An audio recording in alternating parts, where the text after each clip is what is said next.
திமுகவும் அதிமுகவும் இணைந்துதான் செயல்படுவதாக கூறும் செங்கோட்டையனுக்கு நேற்று வரை புத்தி எங்கே போனது என அமைச்சர் ரகுபதி கேள்வி எழுப்பியுள்ளார். செங்கோட்டையனை பாஜகவின் ஸ்லீப்பர் செல்லாக பார்ப்பதாகவும் அது உண்மையா இல்லையா என்பது மிக விரைவில் தெரியவரும் என்றும் விமர்சித்துள்ளார்.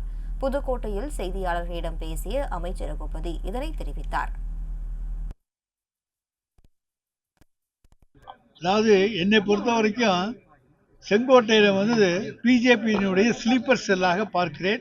அது உண்மையா என்பதை விரைவில் நிரூபிப்போம்.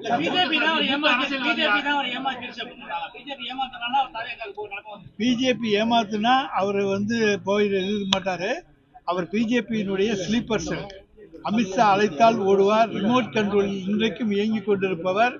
தவாகாவை வேணால் பிஜேபிக்கு இழுத்து கொண்டு வர முடியுமே தவிர அவர் அதற்கான அசைன்மெண்டில் தான் அனுப்பப்பட்டிருப்பார் என்பது எங்களுடைய கருத்து. சேகர்பாபு மூலமா அவர் திமுகவுக்கு கொண்டு வர முயற்சி நடந்துச்சுன்னு சொல்லி பரவலா பேசப்பட்டுச்சு. அதாவது யாருமே வெளியே வர்ற போது நீங்க வாங்க அப்படின்னு கூப்பிடுறது இயற்கை. அவருக்கு ராஜினாமா செய்கின்ற முடிவுக்கு வந்த பிறகு பாருங்கள் என்று சேகர்பாபு நட்பு ரீதியிலே அவரை அழைத்திருக்கலாம். பாஜக அது ஸ்லீப்பர் செல்லா இருக்கிறதுனால தான் அவர் வரல. என்ன சந்திக்கவே இல்லைன்னா விட்டுருங்க.